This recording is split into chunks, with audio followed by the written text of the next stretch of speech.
2021년 10월 소셜미디어에서 접한 정보를 이용해 9살 여아를 유괴한 사건 발생. 캐나다에서는 13살 소년이 부모를 상대로 소송을 제기했다고요? 도대체 이게 다 무슨 이야기일까요? 인스타그램에서 육아스타그램 흔히 접할 수 있는데요. 어린 자녀를 키우는 부모들이 자신의 자녀들 사진을 인스타그램 게시글로 올리는 걸 뜻합니다. 육아스타그램 해시태그 관련 게시글은 무려 4,558만 개. 보기만 해도 흐뭇해지는 아이들의 순수한 모습에 누리꾼들 반응이 뜨겁습니다. 이처럼 아이의 성장하는 모습이나 일상의 순간을 다양한 매체를 통해 쉽게 확인할 수 있는데요. 유명인, 일반인 할 것 없이 SNS에 아이를 노출하는 것이 당연하고도 자연스러운 시대가 됐죠. 세이브 더 칠드런이 발표한 조사 결과에 따르면 만 11세 이하의 자녀를 둔 부모 중 86%가 자녀의 영상을 SNS에 올린 것으로 나타났는데요. 하지만 SNS에 게시되는 자신의 사진과 영상들, 당사자인 아이들도 좋아할까요? SNS에 게시되는 자녀의 사진이나 영상 절반 이상이 당사자 자녀의 동의 없이 업로드되고 있다는데요. 아이들의 초상권과 음성권은 괜찮은 걸까요? 이런 게시물들이 혹시라도 악용되지는 않을까요? 소중한 우리 아이들의 인격권을 어떻게 지켜줄 수 있을까요? 부모로서 사랑스러운 자녀들이 성장하는 모습을 기록하고 또 널리 알리고 싶은 것은 당연한데요. 부모가 자녀의 일상 사진이나 영상을 소셜미디어에 올리고 공유하는 행동을 일명 쉐어런팅이라고 합니다. 공유, 쉐어와 육아, 패런팅의 합성어죠.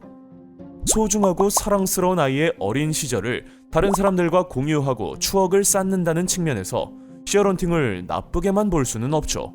하지만 아동의 프라이버시와 권리 보호 측면에서 반드시 유념해야 하는 부분이 있는데요. SNS는 디지털 공간이라는 매체 특성상 한 번 업로드된 아이들의 사진과 영상을 쉽게 지우거나 공유를 차단하는 등의 조치를 취하기 어려워 아기를 가진 불특정 인물에게 악용돼 게시물을 올리지 않은 다른 인터넷 공간에 유포되거나 심지어는 매우 부정적으로 조작된 내용에 사용될 수 있습니다. 또한 조회수를 높여 수익을 얻고자 하는 일부 부모들의 지나친 욕심으로 아이들의 인격권이 침해되는 경우도 있는데요. 극단적인 사례긴 하지만 아이가 부모에 의해 강제로 흡연이나 음주를 하고 괴로워하는 영상이 온라인에 올라와 시민들의 큰 공분을 사기도 했습니다. 쉐어런팅으로 아이가 범죄에 악용되거나 심지어는 범죄의 표적이 될 수 있다는 점도 문제인데요. 아이 사진을 도용해 부모인 척 사기 행각을 벌이는 일도 있고요. 2021년 10월에는 소셜미디어에서 접한 정보를 이용해 9살 여아를 유괴한 사건도 있었습니다. 무섭네요. 해외에서도 쉐어런팅이 사회적 이슈로 떠오르고 있는데요. 아이가 쉐어런팅을 이유로 부모에게 소송을 제기하는 경우도 있었습니다. 2016년 캐나다 캘거리에 사는 13살 소녀는 부모가 초콜릿을 묻힌 사진을 10년 동안 페이스북에 공유했는데 이로 인해 심각한 이미지 손상을 입었다며 부모를 상대로 소송을 제기했다고 합니다.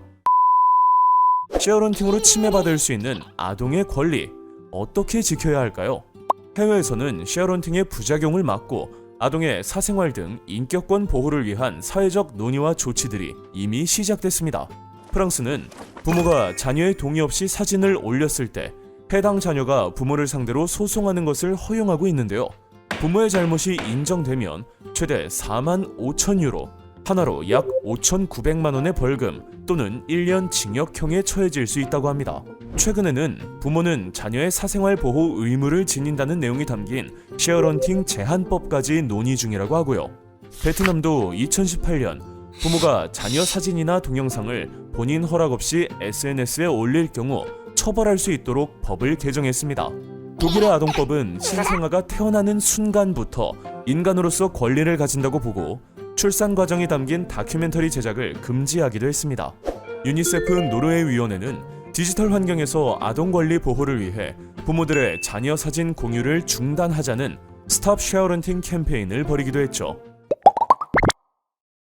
아날로그 시대에서 디지털 시대로 넘어오면서 아동의 초상과 성명, 개인정보 등 민감한 내용이 그 어느 때보다 노출되기 쉬운데요. 아동도 엄연히 하나의 독립적 주체인 만큼 권리가 보장되고 보호를 받아야 하는 것은 당연합니다. 부모로서 자녀의 모습을 다른 사람들과 공유하고 싶은 마음은 충분히 이해되지만 인터넷이라는 매체 특성을 악용하는 사람들로부터 아동의 인격권을 보호하기 위해서 법률적 장치가 필요하고, 이를 구현하기 위해 끊임없는 논의가 필요할 때입니다. 법적인 조치와 함께 부모의 인식 변화도 필요하겠죠? 자녀를 둔 부모는 어떻게 해야 할까요? 세이브 더 칠드런에서 쉐어런팅 가이드라인을 제시했는데요. 자녀의 사진을 SNS에 올리기 전 당사자인 아이의 의사결정을 물어봐야 하고요.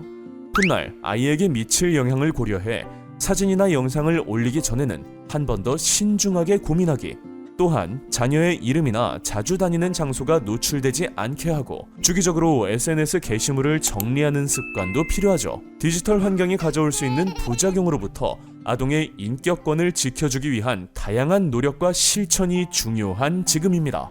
여러분은 어떻게 생각하시나요? 이번 영상에 대한 생각 또는 하루 한 팩에서 다루어졌으면 하는 내용이 있다면 댓글로 남겨주세요. 그럼 안녕!